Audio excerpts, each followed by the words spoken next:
AK Latheesh ചേരുകയാണ്. ലതീഷ്, ഈ പുകയുയർന്നതിന് പിന്നാലെ അതുമായി ബന്ധപ്പെട്ട് മരണം റിപ്പോർട്ട് ചെയ്യുന്നു എന്നുള്ള വാർത്തകൾ ഉണ്ടായിരുന്നു. അക്കാര്യത്തിൽ കൂടിയാണ് ഇപ്പോൾ അദ്ദേഹം വിശദീകരണം നൽകുന്നത്. മരണത്തിന് ഈ സംഭവവുമായി ബന്ധമില്ല എന്നുള്ളതാണോ പ്രിൻസിപ്പൽ അറിയിക്കുന്നത്?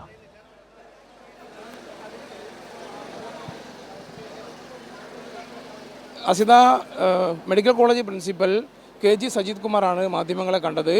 ചില മാധ്യമങ്ങളിൽ അത്തരത്തിൽ വാർത്ത വരുന്ന ഒരു പശ്ചാത്തലത്തിൽ കൂടിയാണ് മരണം സംബന്ധിച്ച ഒരു സ്ഥിരീകരണം മെഡിക്കൽ കോളേജ് പ്രിൻസിപ്പലിൻ്റെ ഭാഗത്തു നിന്നും ഉണ്ടായിരിക്കുന്നത്.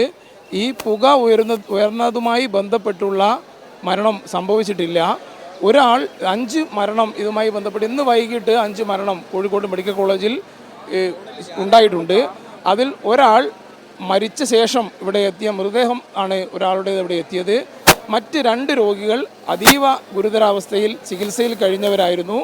അവരും ബന്ധപ്പെട്ട വാർഡുകളിലേക്ക് അല്ലെങ്കിൽ എമർജൻസി സംവിധാനങ്ങളിലേക്ക്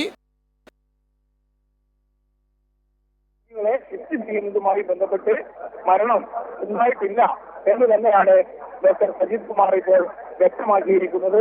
എന്തായാലും ഈ 2 പേരുടെ മൃതദേഹങ്ങൾ ആശുപത്രിയിൽ എത്തി മൃതദേഹമായി ആശുപത്രിയിൽ എത്തിയ ഒരാളുടെയും മറ്റൊരാളുടെയും മൃതദേഹങ്ങൾ 2 പേരുടെയും നാളെ പോസ്റ്റ്മോർട്ടം ചെയ്യും.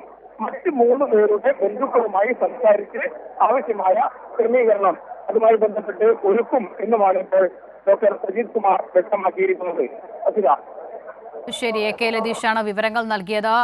കാഷ്വാലിറ്റിയിൽ പുകയുയർന്നതിന് പിന്നാലെ, ഈ സംഭവത്തിന് പിന്നാലെ മെഡിക്കൽ കോളേജിൽ രോഗി മരിച്ചു എന്നുള്ള വാർത്തകൾ വന്നിരുന്നു. പക്ഷേ അതിന് ഈ പുകയുയർന്ന സംഭവവുമായി ബന്ധമില്ല എന്ന് അദ്ദേഹം വിശദീകരിക്കുകയാണ്. കഴിഞ്ഞ മണിക്കൂറുകളിൽ അവിടെ ഉണ്ടായ മരണങ്ങളിലൊന്നും ഈ പുകയുയർന്നതുമായി ബന്ധപ്പെട്ട സാഹചര്യം കൊണ്ടല്ല എന്ന് അദ്ദേഹം മാധ്യമങ്ങളോട് അറിയിക്കുകയായിരുന്നു. AK ലതീഷാണ് വിവരങ്ങൾ നൽകിയത്.